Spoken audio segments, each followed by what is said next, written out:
Ne vous conformez pas au monde, mais soyez transformés ou complètement changés en apprenant à penser d'une façon totalement différente. Restez avec nous dans Jouissez de votre vie.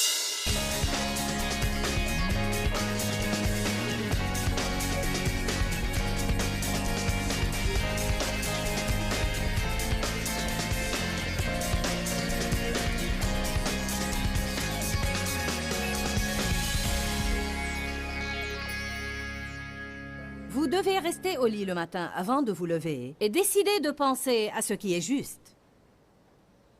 Je vais parler de ça dans quelques minutes parce que je crois vraiment que Satan tente d'accéder à nos pensées avant que nous soyons bien réveillés. Nous pouvons, pour ainsi dire, mal commencer notre journée et nous lever du pied gauche. Vous devez examiner vos pensées et vous devez choisir vos pensées soigneusement. Les pensées déterminent le résultat de notre vie. J'ai écrit sur mes notes « Wow! Quelle déclaration! Il faut méditer dessus. » Les pensées déterminent le résultat de notre vie. Vous dites « Joyce, tu as poussé ça trop loin. » Le croyez-vous? Allez à Romains chapitre 12.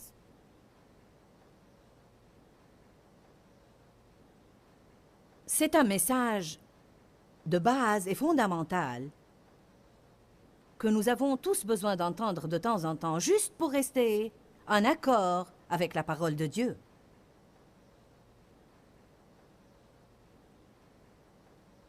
Romains 12, verset 2. « Ne vous conformez pas au monde présent et ne vous adaptez pas à ses coutumes extérieures et superficielles, mais soyez transformés par le renouvellement de votre jugement et de votre pensée, pour pouvoir discerner quelle est la volonté de Dieu, ce qui est bon, ce qui lui plaît, ce qui est parfait et agréable à ses yeux. » Donc, je vais simplifier ça. Il dit, Dieu veut que vous jouissiez de votre vie. Dieu a un bon plan pour votre vie. Ne vous conformez pas au monde, mais soyez transformés ou complètement changés en apprenant à penser d'une façon totalement différente. Et que vous le sachiez ou non, ceci joue un grand rôle dans le fait d'être un chrétien victorieux. Vous n'allez pas être un chrétien victorieux en allant à l'église. Peu importe combien de traductions de la Bible vous avez, vous pouvez avoir toutes les cassettes de mes sermons. Vous pouvez aller à tous les offices à l'église. Vous pouvez aller à tous les séminaires tenus dans la ville. Mais vous ne remporterez jamais la victoire dans votre vie si vous ne changez pas votre façon de penser.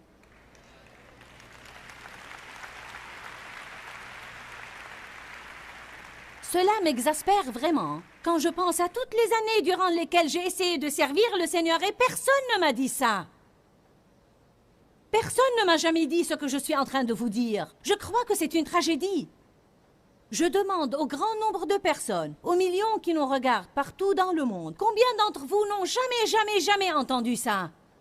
Que Dieu a un bon plan pour votre vie et que le fait de répondre à l'appel et de recevoir Christ comme votre propre sauveur n'est pas la fin, mais c'est le début d'une nouvelle vie. Il y a plein de choses à faire après ça. La façon dont vous pensez de vous-même influe sur ce que Dieu peut faire à travers vous. Alors certains d'entre vous doivent renouveler la façon dont ils pensent d'eux-mêmes. Vous devez penser différemment à votre passé. Vous devez penser différemment à votre avenir. Vous devez voir vos finances d'une façon différente. Arrêtez de vous regarder dans le miroir et de dire « tu es laid, tu es ceci, tu es cela » et autre chose. N'ayez pas des pensées de raté. Ne vous dites pas « je ne peux pas ».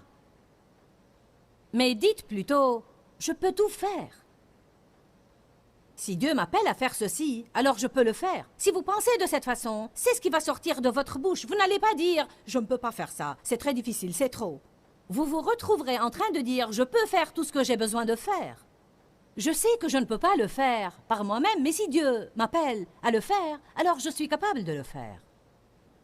Ne dites pas à quelqu'un « je ne pourrai jamais m'entendre avec toi ». Mais regardez-le et dites « je vais apprendre à m'entendre avec toi ».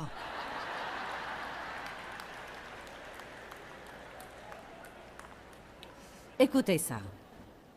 Le mot « conformer » signifie avoir la même forme que, être en harmonie avec, être en accord avec, s'adapter à. Il dit « ne vous conformez pas au monde présent ». Alors il dit « ne prenez pas la forme de ce monde. N'adoptez pas l'attitude du monde. N'agissez pas comme le monde. Ne ressemblez pas au monde. Ne vous adaptez pas au monde. mais soyez transformés. Le préfixe trans signifie se déplacer d'un endroit à un autre. Alors, je crois qu'il y avait une compagnie de transport aérien, je ne sais pas si elle existe toujours, qui s'appelait Transatlantic Airlines. En fait, on l'a appelé transatlantique parce qu'on disait que cet avion pouvait démarrer d'ici, de ce côté de l'océan, et vous c'est-à-dire vous transporter par-delà l'océan Atlantique vers un endroit complètement différent, vers un autre pays. Bon, Dieu nous dit, ne vous conformez pas au monde présent, mais soyez transformés ou soyez transportés d'un endroit à un autre qui soit complètement différent par le renouvellement total ou entier de votre pensée. Comment ma vie va-t-elle changer? Par le renouvellement total de ma pensée. Je dois apprendre à penser différemment.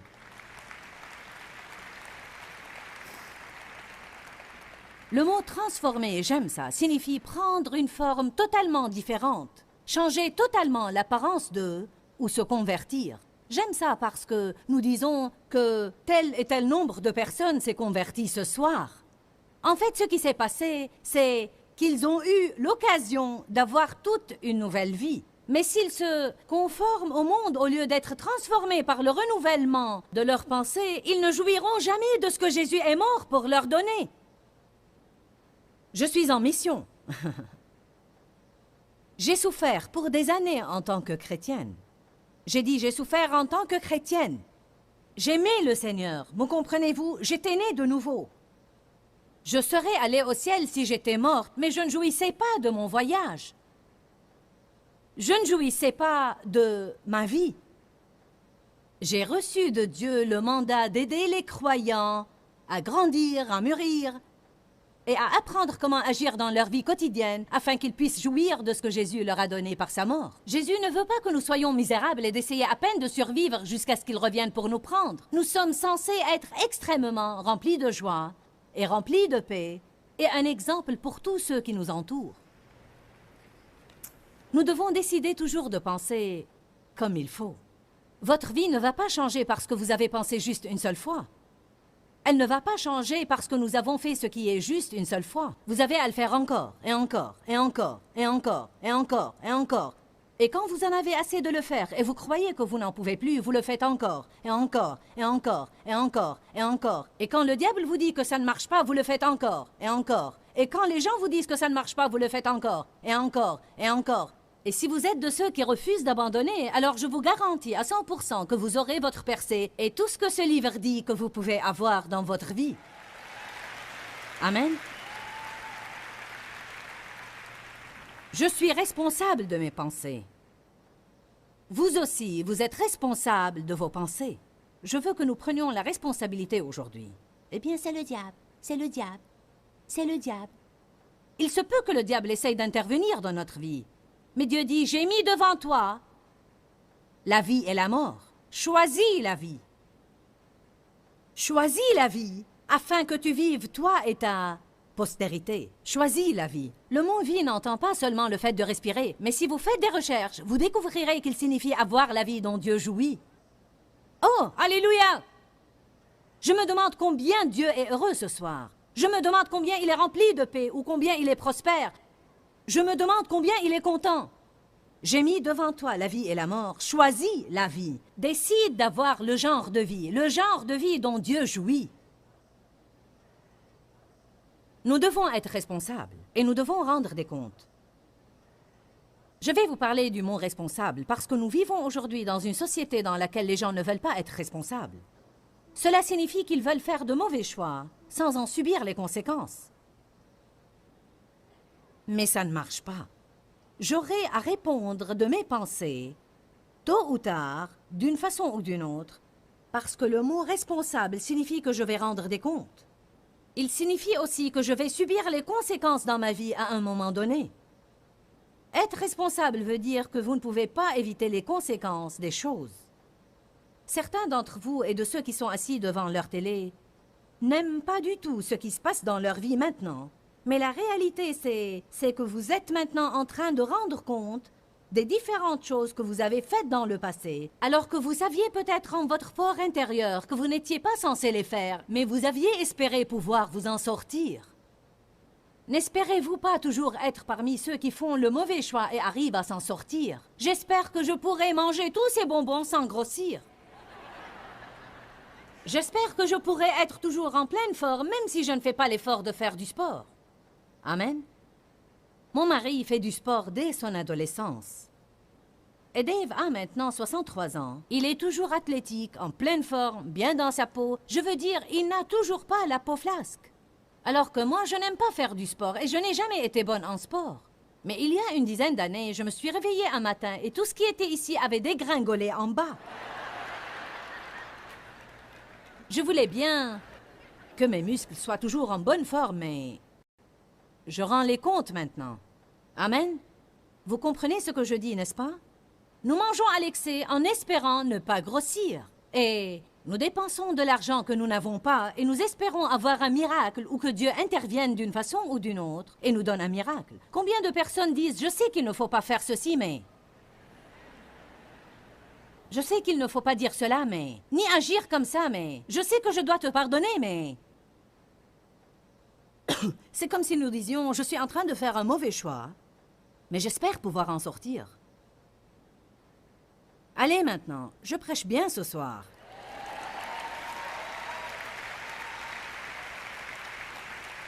Quand allons-nous jamais savoir que toute action est une graine que nous semons et que nous récolterons un jour le fruit de nos graines?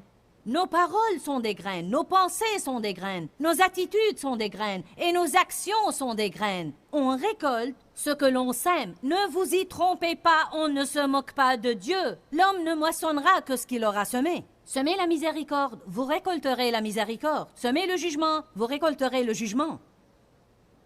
Si vous êtes gentil avec les gens, quelqu'un sera gentil avec vous. Si vous subvenez aux besoins des autres, quand vous aurez besoin de quelque chose, vous aurez semé des graines et Dieu vous fera récolter dans votre vie. Je vous dis, si vous n'aimez pas votre vie maintenant, occupez-vous à semer de bonnes graines et je vous dis, après 4 ou 5 ou 6 ans, vous allez aimer votre vie.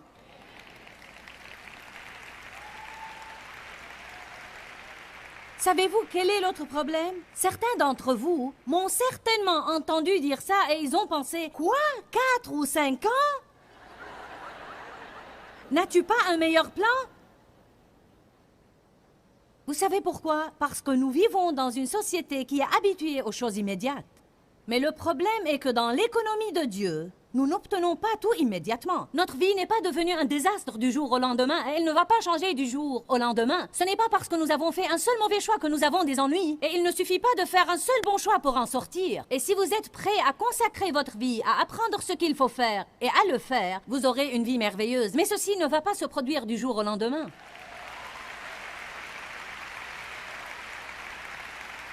Une des choses que vous aurez à faire est d'écouter de tels enseignements. Il y a beaucoup de personnes à qui Dieu a dit de venir ici, mais elles ne l'ont pas fait à cause de quoi que ce soit. Elles n'ont pas voulu consacrer de l'énergie ou elles ont voulu regarder la télé. Et elles s'attendent à avoir une vie merveilleuse. Vous êtes en train de semer par votre présence ici. Beaucoup d'entre vous sont venus d'autres pays, comme le Canada. Vous ne vivez même pas ici, mais vous avez voyagé, vous avez payé pour l'hôtel et pour la babysitter, vous avez pris un congé, vous avez pris quelques jours de vacances et vous êtes en train de semer, mais plus tard, vous allez récolter dans votre vie.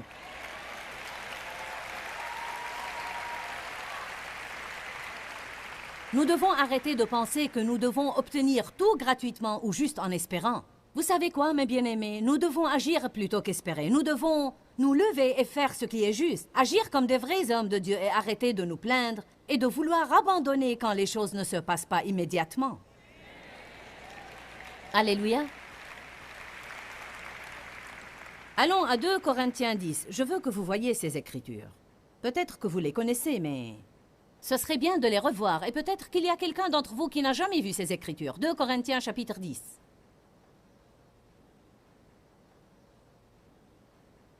« 2 Corinthiens 10, 3 à 5. Si nous marchons et nous vivons selon la chair, nous ne combattons pas selon la chair en nous servant d'armes humaines, car les armes avec lesquelles nous combattons ne sont pas simplement humaines, elles ne sont pas charnelles, mais elles sont puissantes par la vertu de Dieu pour renverser des forteresses. Oui, nous renversons les arguments. Le diable va argumenter contre vous. Les théories, les raisonnements. Le diable veut que vous restiez assis à essayer de comprendre les choses. Pourquoi, Dieu, pourquoi? Quand, Seigneur, quand? Et si vous pensez à faire une bonne œuvre, le diable vous exposera toutes les raisons pour lesquelles vous ne devez pas la faire. Nous renversons les raisonnements et toute hauteur qui s'élève contre la connaissance de Dieu, et nous amenons toute pensée, et nous amenons toute résolution captive à l'obéissance de Jésus-Christ. Il dit, toute pensée qui vous passe par la tête, et qui n'est pas en accord avec la parole de Dieu, nous la rendons prisonnière, et nous l'éloignons pour qu'elle puisse être changée et devienne obéissante à Jésus-Christ. Si nous commençons à faire ça, je vais être honnête avec vous.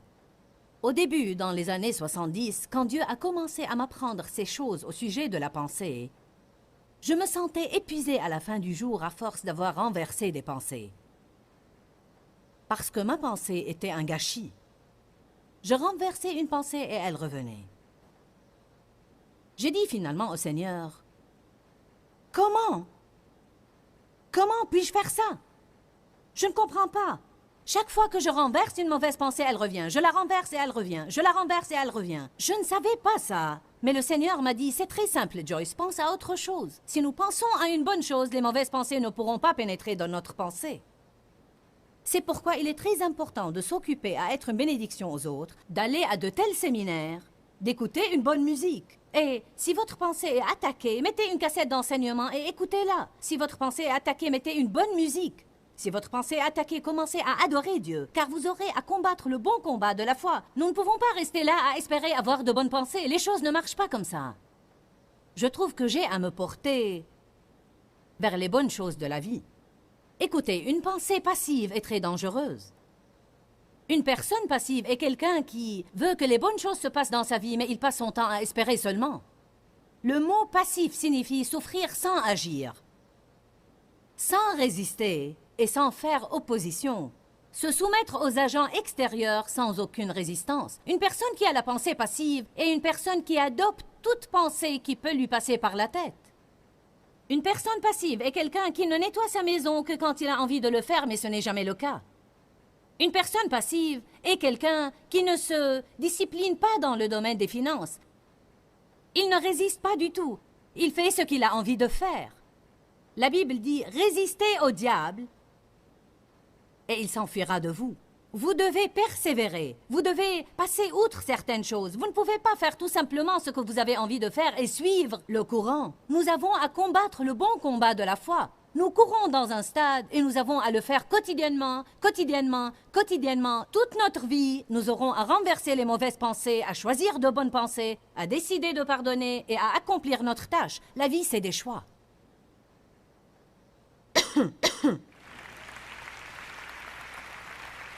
Pendant le temps qui me reste, je vais vous parler de la pensée de Christ et du fait d'ajuster nos pensées.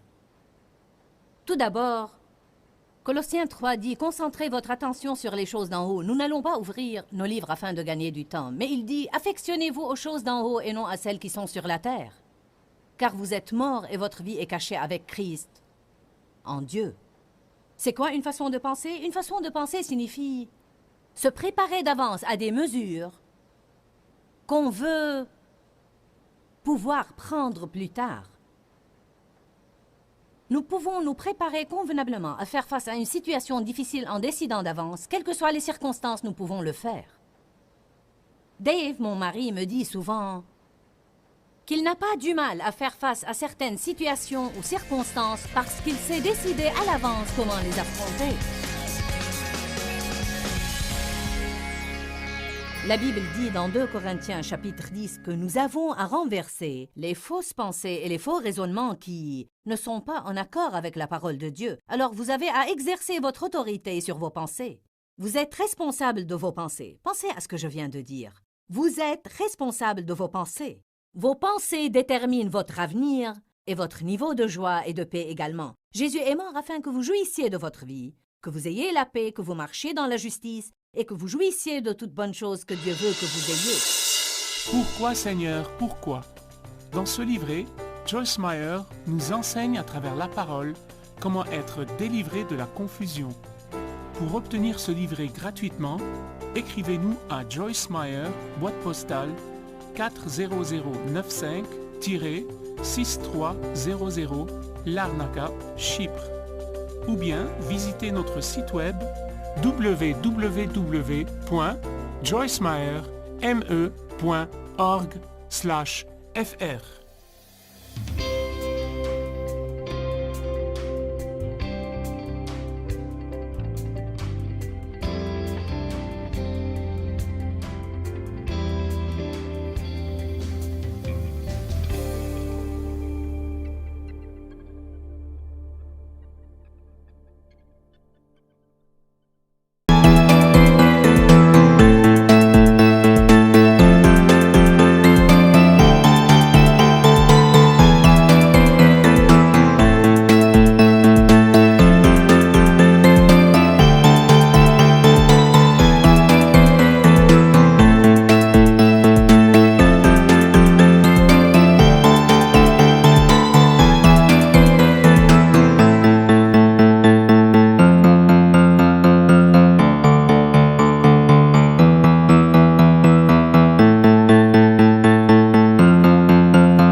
hiu hiu chưa hè mùa lụt nước lũ bắt